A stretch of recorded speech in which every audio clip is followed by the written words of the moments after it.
ولی کس کو مانتے؟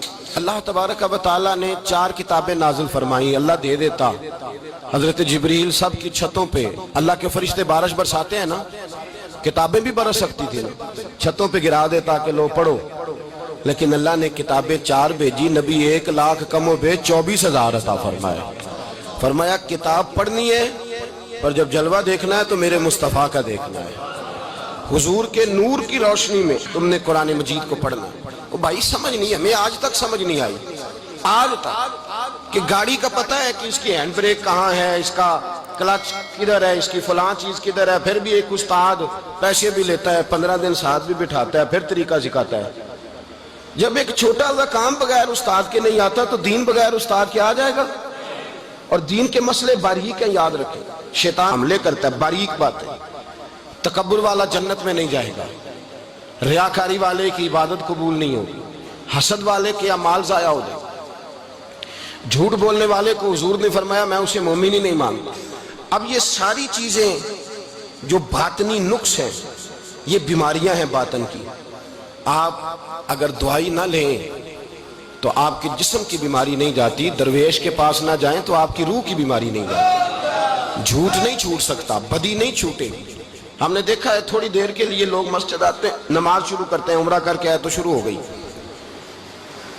تھوڑا سا حج کر لیا شروع ہو گئی، خدا نہ خواستہ گھر میں کسی کا انتقال ہو گیا تو نماز شروع ہو گئی، تو ٹھیک کریں، لیکن وہ بعد میں چھوڑ جاتے ہیں۔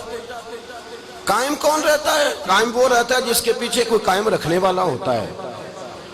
موبائل بند ہو جاتا ہے اگر بیٹری اس کی چارج، ہم اللہ والوں کے پاس جاتے ہیں، ان کی 2 باتیں بیٹری چارج کر دیتی ہیں، وہ ہمیں بتاتے ہیں کہ جینا کس طرح ہے، انسانیت کیسے تم نے اپنے اندر پیدا کرنی ہے، تم نے اللہ سے ڈرنا کس طرح۔ ان کی باتیں دلوں کو نرم کرتی، ان کی گفتگو انسان کو بدل دیتی، ان کی صحبت میں بیٹھنے والا بڑا آگے جاتا ہے، جو ان کی خدمت عالی مرتبت میں رہتا ہے اللہ اسے اسی طرح کا رنگ عطا کرتا ہے۔ سنیں میرے نبی پاک سید عالم علیہ السلام کے صحابی حضرت ابو ذر غفاری نے پوچھا حضور ایک بندہ نیک لوگوں سے پیار کرتا ہے پر ان کی طرح کے کام نہیں کرتا، اس کے بارے میں حکم کیا ہے؟ کوشش کرتا ہے پر غلطی رہ جاتی ہے، پر پیار سچا کرتا ہے۔ تو آپ ترغیب و ترہیب پڑھیں، میرے رسول پاک نے فرمایا جو جس سے پیار کرے گا جنت میں اسی کے ساتھ کھڑا کیا جائے گا۔ کہہ رہے ہیں کہ حضور عمل نہیں کرتا، ایک مرشد کامل، لیکن میرے بھائی جو رب کریم کے بندے تھے ان کا رشتہ اصلاح کا رشتہ تھا، پیر کے ساتھ رشتہ اصلاح کا رشتہ ہوتا ہے۔ وہ جو لوگ رسمی بیعت کرتے ہیں نا، ٹھیک ہے مرید ہو گئے چلو روزی میں برکت ہو جائے گی، اس سے بھی انکار نہیں۔ اعلیٰ حضرت فرماتے ہیں بیعت برکت کی بھی بڑی بات ہے، اور دلیل کیا ہے؟ آپ فرماتے ہیں اگر اصحاب کہف کا کتا ولیوں کے پاس بیٹھ جائے اللہ اسے خالی نہیں رکھتا، تو ولیوں سے پیار کرے گا تو کیسے خالی رہ جائے گا؟ بیعت برکت بھی بڑی بات، لیکن جب آپ مرید ہوں تو جس مکتب میں جائیں اس کا سبق یاد کریں، جس چیز سے روکا جائے اس چیز پر، سمجھ آ رہی ہے میری بات کی؟ لوگ کہتے ہیں جی معرفت کیا ہوتی ہے، تو معرفت آپ قرآن مجید کا 15واں سپارہ آخر سے اور 16واں سپارہ شروع سے پڑھیں، حضرت خضر اور جناب موسیٰ کا واقعہ دیکھیں، وہ ساری معرفت کی بات ہی تو ہے۔ ایک بندہ قتل کر دیا جناب خضر نے، حضرت موسیٰ کہتے ہیں یہ کیا کیا؟ آپ فرمانے لگے یہ اپنے باپ ماں کے لیے تکلیف کا سبب بن جانا لہذا قتل کر دیا، بچوں کی دیوار سیدھی کر دی، یہ ساری تفصیل قرآن مجید میں ہے۔ تو حضرت سیدنا موسیٰ علیہ السلام کہنے لگے یہ کیا؟ فرمایا ان کا باپ بڑا نیک آدمی تھا۔ تو بھائی تفصیل دیکھیں آپ، اللہ والوں کے پاس لوگ جایا کرتے، ان کے پاس بیٹھتے۔ ہمارے دور کے اندر ایک بڑا غلط کام کرتے ہیں لوگ، ایک تو جاتے نہیں، پیر نہیں پکڑتے، شیخ نہیں پکڑتے، اور حضرت باجید بستامی فرماتے ہیں اگر نیکی بتانے والا تجھے کوئی نہ ہو، تیرا پیر کوئی نہ ہو، تو شیطان تو پھر ہے ہی تیرے ساتھ، بدی پہ تو وہ لگائے گا ہی۔ اگر نیکی بتانے والا کوئی نہیں تو پھر بدی بتانے والا تو تیرے ساتھ ہے۔ ہم نے یہ دیکھا ہے، اپنی زندگی کا چھوٹا سا تجربہ ہے کہ جو آ کے مرید ہوتا ہے وہ سارا بدل جاتا ہے، اس کے لیے داڑھی رکھنا آسان ہو جاتا ہے، اس کے لیے درود پاک پڑھنا، چڑھتی جوانی مال دولت سارا کچھ، لیکن اس کے لیے تبدیل ہونا۔ اور جو لوگ اس طرف توجہ نہیں کرتے، اس معرفت کی طرف رجوع نہیں کرتے، ان کی زندگیاں بیت جاتی ہے ویسے کے ویسے رہتے ہیں، تبدیلی نہیں آتی۔ تو بھائی اس زمانے کا جرم پتہ کیا ہے؟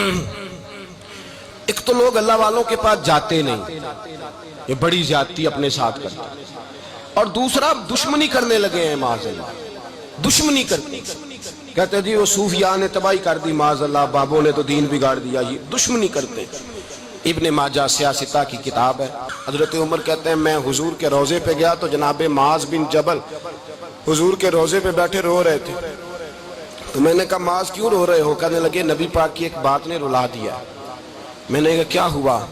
تو کہنے لگے رسول پاک نے فرمایا ہے دو باتیں اتنی سخت کر دی ہیں کہ میں ڈر رہا ہوں کہیں مجھ سے یہ غلطی ہو نہ جائے۔ کہا وہ کیا؟ فرمایا کہ نبی پاک نے فرمایا چھوٹی سی ریاکاری بھی شرک ہے، چھوٹا سا دکھاوا بھی، اگرچہ شرک اصغر ہے پر چھوٹی سی ریاکاری بھی شرک ہے۔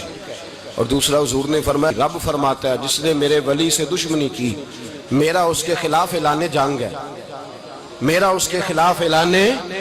دو جرم ایسے ہیں جن کے بارے میں اللہ نے فرمایا میں تم سے جنگ کروں گا، ایک فرمایا اگر تم سود نہیں چھوڑو گے تو جنگ کروں گا، ایک فرمایا میرے ولی سے دشمنی کرو گے تو میں تمہارے ساتھ، بولیے میں تمہارے ساتھ جنگ کروں گا، اگر تم نہیں چھوڑو گے تو میں جنگ کروں گا۔ تو میرے بھائی سمجھ لیں اولیاء اللہ کے پاس نہیں جاتے تو کم از کم دور رہ کے پیار تو کریں، دور رہ کے پیار تو کریں، پیار تو کریں اس کے ساتھ۔ اور اللہ کے ولیوں کی دشمنی بڑی خطرناک ہوتی ہے۔ اب یہ جو حضرت معاذ رو رہے تھے نا تو اس کی شرح میں حضرت حکیم الامت نے لکھا ہے حضرت معاذ کہنے لگے کہ میں رو اس لیے رہا ہوں کہ ایسا نہ ہو کہ میں کسی بندے کی بے ادبی کر دوں اور وہ اللہ کا ولی ہو، تو میں رو رہا ہوں کہ کہیں کوئی بات نہ مجھ سے نکل جائے۔ لوگ فار باتیں کرتے ہیں، فار لوگ ایک منٹ کے اندر بڑے بڑے لمبے چوڑے اعتراضات کرتے ہیں۔ تو بھائی اللہ کے ولیوں کے ساتھ پیار کریں، ان کی صحبت میں جائیں، ان کے پاس بیٹھیں، ان کی سنگت اختیار کریں، ان سے اپنی روح اور قلب کے لیے دعائی خریدیں، جو وہ پرہیز بتائیں وہ پرہیز کریں، پھر دیکھیں اللہ تبارک و تعالیٰ آپ کو نماز میں اطمینان عطا کرے گا، قرآن پاک میں دل لگے گا، درود و سلام کا موقع ملے گا۔ اور اگر یہ کام نہیں کرتے پھر مخالفت کریں گے۔ پھر کیا کرتے ہیں لوگ؟ ایک بزرگ گزرے حضرت ابو سعید عبداللہ ان کا نام ہے، بغداد میں پڑھتے تھے، اور خوش قسمتی یہ ہے کہ حضور غوث پاک کے کلاس فیلو تھے، حضور غوث پاک کے ساتھ پڑھتے تھے۔ حضرت عبداللہ فرماتے ہیں کہ میں بھی پڑھتا تھا تو ایک بڑا لائق سٹوڈنٹ تھا، اس کا نام تھا ابن سقا، وہ بھی پڑھتا تھا۔ فرماتے ہیں بغداد میں شور ہوا کہ ایک محمد غوث نام کے بزرگ آئے ہیں بغداد۔ ان کی کرامت یہ ہے کہ وہ ایک منٹ کے لیے موجود ہوتے ہیں اور اگلے منٹ وہ غائب بھی ہو جاتے ہیں۔ فرماتے ہیں شوق پیدا ہوا، میں حضرت غوث اعظم شیخ عبد القادر جیلانی اور ابن سقا ہم تینوں نکلے بابا جی سے ملنے، اور یہ آج سے 1000 سال پہلے کی روایت ہے۔ کہتے ہیں ہم سبق بھی پڑھا کرتے تھے اور کا دیدار بھی کرا کرتے تھے، ہم دیدار بھی کرتے تھے اللہ کے ولی، دونوں کام کرتے۔ فرماتے ہیں ہم دونوں جب تینوں نکلے نا تو ابن سقا رستے میں کہنے لگا بڑا ولی بنا پھرتا ہے معاذ اللہ، ایسا سوال کروں گا اسے جواب ہی کوئی نہیں آئے گا۔ آپ فرماتے ہیں میں نے کہا نہیں جی میں سوال تو میں بھی کروں گا، سوال تو بولیے سوال تو میں بھی کروں گا، پر میں دیکھوں گا وہ جواب کیا دیتے ہیں، دیکھوں گا۔ کہتے ہیں ہم دونوں بات کر کے خاموش ہوئے تو حضرت شیخ عبد القادر کی طرف نظر ڈالی، کہا آپ نہیں سوال کریں گے؟ تو غوث اعظم فرمانے لگے میں سوال نہیں کروں گا، بس رب کے بندے کا دیدار کروں گا، بس اللہ کے بندے کا دیدار کروں گا۔ اور فرماتے ہیں کہ ہم پہنچے بابا جی کے کمرے میں، گئے تو بابا جی موجود تھے، ہم جا کے بیٹھے تو بابا جی غائب ہو گئے۔ تھوڑی دیر گزری تو آئے، سلام کے بعد پہلے لفظ پتہ ان کے کیا تھے؟ کہنے لگے ابن سقا تو کیا کہتا تھا ایسا سوال کروں گا جواب نہیں آئے گا؟ میں تیرے اندر سے کفر کی بو دیکھ رہا ہوں، کفر کی بو دیکھ رہا ہوں، تو رب کے بندے سے دشمنی کرتا ہے۔ اور فرمانے لگے او ابو عبداللہ تو کہتا تھا کہ میں دیکھوں گا وہ کیا جواب دیتے ہیں۔ فرمایا تو کافر تو نہیں ہوگا پر دنیا دار ضرور ہو جائے گا۔ کہتا پھر بابا جی نے رخ پھیرا غوث پاک کی طرف اور کہنے لگے عبد القادر تو کہتا تھا میں رب کے بندے کا دیدار کرنے جا رہا ہوں، فرمایا جا میں تجھے دعا دیتا ہوں جب تک تیرا قدم نہیں لگے گا اللہ کسی کو ولایت عطا نہیں کرے گا، جا میں تجھے دعا دیتا ہوں جب تک تیرا قدم نہیں لگے گا رب کسی کو ولایت۔ حضرت ابو عبداللہ فرمایا کرتے تھے ہم آ گئے، ابن سقا پھر نہ مانا، کہنے لگا نہیں نہیں ایسے ہی بات کر دی ہے، اس تو کوئی علم غیب ہے معاذ اللہ۔ کہتے ہم نے دیکھا وہ سب سے بڑا عالم بنا، مناظر بنا، بڑی تقریریں کرتا، واضح کرتا۔ پھر وہ روم چلا گیا، روم کے بادشاہ نے اسے وزیر اوقاف بنا لیا۔ پھر ایک دن روم کے اس عیسائی بادشاہ کی بیٹی اسے پسند آ گئی، کہنے لگا میں نے شادی کرنی ہے۔ کہتے ہیں بادشاہ کہنے لگا کر دوں گا شادی، پر تجھے عیسائی ہونا پڑے گا۔ کہتے ہیں مارا قسمت کا معاذ اللہ ثم معاذ اللہ، نقل کفر کفر نہ باشد، عیسائی ہو گئے۔ آپ فرماتے ہیں مجھے بھی ایک بادشاہ نے بلا لیا، اس نے مجھے بھی ایک عہدہ دے دیا، میری بھی دنیا میرے کانوں تک آ گئی، بڑی جان چھڑاتا ہوں دولت سے، مال سے، شہرت سے، پر میری چھوٹتی نہیں۔ آپ فرماتے ہیں ہوش اس دن آئی جس دن بغداد کے منبر پر بیٹھ کر اور 70,000 کے مجمع میں کھڑے ہو کے غوث اعظم نے فرمایا آؤ بھائی، جس نے ولایت لینی ہے عبد القادر کے پاس آؤ، میں قدم رکھتا جاؤں گا، اللہ ولایت عطا کرتا چلا جائے گا، آؤ میرے پاس میں ولایت دیتا ہوں۔ ہر مشکل دی کنجی یارو ہاتھ مرداں دے آئی، تے مرد نظر کرے جس ویلے مشکل رہے نہ کائی۔ لوگ دشمنی کرتے ہیں، اللہ والوں سے اللہ ملتا ہے، اللہ کے بندوں سے معرفت کا حسن ملتا ہے، اللہ کے بندے بیعت اپنی کرتے ہیں، جھکاتے اللہ کی بارگاہ۔ اللہ تبارک و تعالیٰ کے بندوں کے پاس بیٹھنے سے رسول اللہ کا پیار ملتا ہے، اللہ کے بندوں کی صحبت حضور کے دروازے تک لے جاتی ہے، رب کریم کے بندوں کی صحبت عاجزی سکھاتی ہے، اللہ کے بندوں کے پاس بیٹھنے والے اللہ اللہ کرنے لگتے ہیں، رب کریم کے بندوں کے پاس بیٹھنے والوں کو سجدے کا نور حاصل ہوتا ہے۔ اور میرے بھائی اگر تو نے کسی کے ہاتھ میں ہاتھ دیا ہو تو ملے گا کیا؟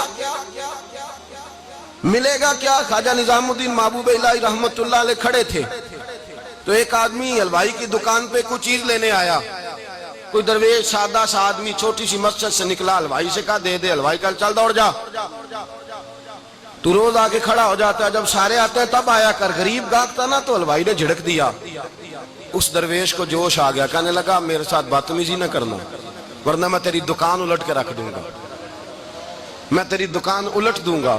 کہنے چل دوڑ جا، بڑے دیکھے ہیں تیری طرح کے دکان الٹنے والے۔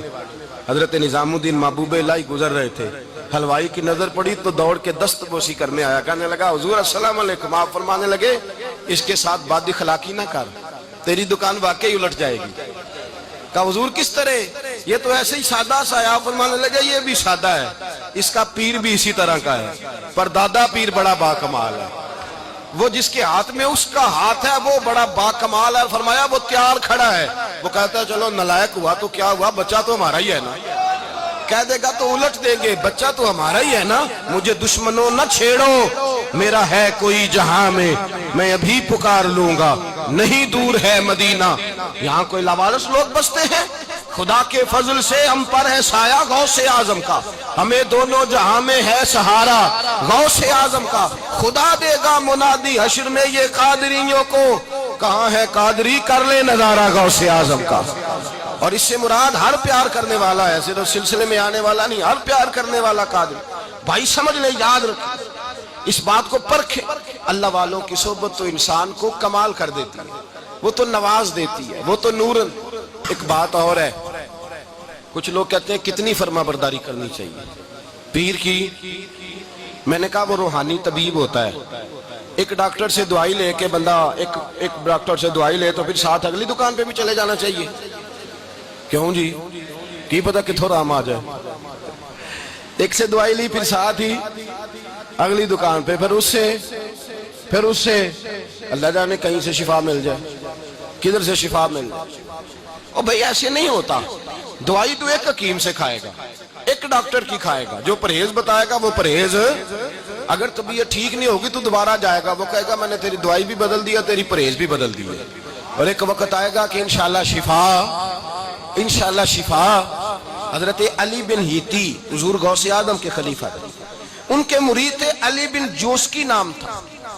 حضرت غوث اعظم رضی اللہ تعالیٰ عنہ اپنے خلیفے سے ملنے آئے تو آگے سے ان کے بھی اپنے مرید کو کہا کہ چل پیر صاحب کے قدم دبا۔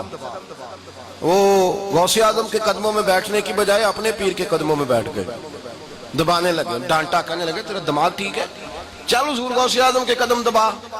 وہ پھر اٹھے، گھوم کے پھر ان کے پیروں میں بیٹھ گئے، تو حضرت علی بن ہیتی نے جلال کیا، فرمانے لگے تجھے خیال نہیں آتا میں تو اب تجھے غوث پاک کے سپرد کرنے والا ہوں، تیری زیادہ تکمیل ہو جائے۔ جب یہ بات کہی تو حضرت علی بن جوس کی رو پڑے، چیخے مار کے روئے، وہ روئے تو غوث پاک بھی روئے، اور فرمانے لگے علی بن ہیتی اسے مجھے نہ دے، یہ جس پستان سے دودھ پینے کا عادی ہو گیا اب اسے کسی اور جگہ مزہ نہیں آئے گا، اسے یہیں رہنے، یہیں رہنے دے. بڑا اعتراض ہے لوگوں کو بہشتی دروازے پر.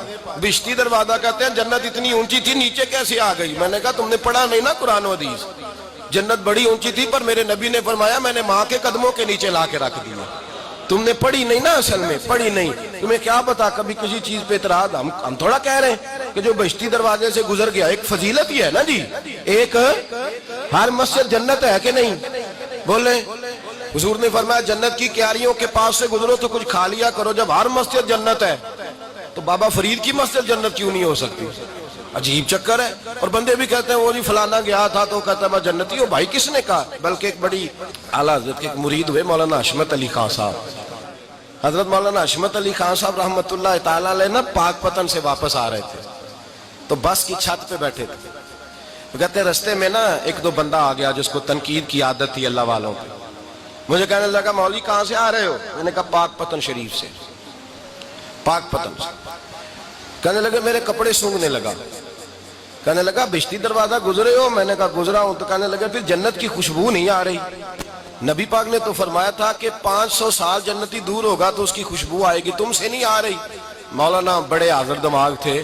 کہنے لگے ایک حدیث پڑھی ہے ذرا دوسری بھی پڑھ لینی تھی. نبی پاک نے فرمایا جہنمی کو جنت کی خوشبو کوئی نہیں آئے گی. ایک ہی پڑھی ہے تو نے، اگلی بھی پڑھ لینی تھی. کہتے ہیں وہ بندہ کہنے لگا روکو بس مجھے نیچے اتار دو. یہ تو کوئی تگڑا بندہ ہی جواب دینے والا آ گیا. ایک ہی پڑھی ہے حدیث تو نے، سے اگلی نہیں پڑھی. شیخ کی خدمت، شیخ کی خدمت نواز دیتی ہے. اور پھر ایک اور بات، میرے حضرت صاحب تو حد کرتے ہیں. ایک جملے میں سمو دیتے ہیں سمندر. کسی نے کہا حضرت جی ساری زندگی بندہ کسی کی خدمت کرتا رہے اللہ کا بندہ سمجھ کے، وہ اندر سے جل ہی نکل آئے تو پھر تو آپ فرمانے لگے ہم نے بندے کی خدمت نہیں کی اللہ کے بندے کی ہے تو اجر کس نے دینا ہے؟ بولے. اول تو ایسا ہوتا نہیں، اول تو ایسا طلب پیدا کریں. آج لوگوں میں طلب نہیں. کہتے ہیں بڑیاں جگہ تے گیا ملیا کچھ نہیں. میں کہتے رہتے طلب نہیں پائی. طلب ہو تو کھانے کا مزہ. اعلیٰ حضرت فاضل بریلوی کا پیر خانہ مارہرہ شریف، وہاں کے ایک بزرگ تھے آل محمد ان کا نام تھا. ان کے پاس ایک بندہ آ گیا پڑھا لکھا بڑا سیانہ. کہنے لگا بابا میں نے بڑی خانقاہیں بڑے آستانے دیکھے پیر کوئی نہیں ملا. آپ مسکرائے. آپ فرمانے لگے تیری نیت ہی نہیں تھی پیر پکڑنے کی، ارادہ ہی کوئی نہیں تیرا پروگرام نہیں تھا. ورنہ تو بڑے بڑے کامل لوگ ہیں، تیرے اندر طلب ہی نہیں. اندر کچھ شے خالی ہوگی تو کوئی معرفت کا نور آئے گا. تو خود بھرا ہوا ہے. کہنے لگا جی بڑی طلب ہے. آپ فرمانے لگے تجھے کہا ہے نا کوئی نہیں. کہنے لگا حضور ہے. آپ فرمانے لگے چلو رات سو جاؤ خانقاہ پہ سویرے بات کریں گے. مرید کو کہنے لگے اسے 5 کلو مچھلی دو اچھی بنا کے. مریدوں نے مچھلی دے دی، پانی کوئی نہیں دیا. ساری رات تڑپتا رہا اور باہر سے کنڈی بھی لگا دی. سویرے حضرت آل احمد آئے، دروازہ کھولا، قدموں پہ گرا. کہنے لگا حضرت جی پانی، حضرت جی پانی پانی پانی. آپ فرمانے لگے سلام تو لے لے پہلے. کہنے لگا نہیں حضور پانی پانی. آپ فرمانے لگے بتا مچھلی کہے گا حضور پہلے پانی پہلے پانی. حضرت نے ایک جملہ کہا رب کے بندوں کی ایک بات کمال کر دیتی ہے. فرمایا پتہ چلا طلب کیا ہوتی ہے؟ پتہ چلا طلب کیا ہوتی ہے؟ کہنے لگا سونے لگ پتہ گیا ہے کیا ہوتی ہے، لگ پتہ گیا ہے. آپ نے پانی بھی پلایا، مرید بھی کیا، اور جب سینے سے لگایا تو فرمایا جا تو نے طلب پیدا کی تھی، میں نے رب کے فضل سے تجھے فیض دیا ہے. کہتے وہاں بیٹھے بیٹھے کالے رنگ کا تھا، اللہ نے گورا رنگ بنا دیا. نورانیت چھلکنے لگی وہاں بیٹھے بیٹھے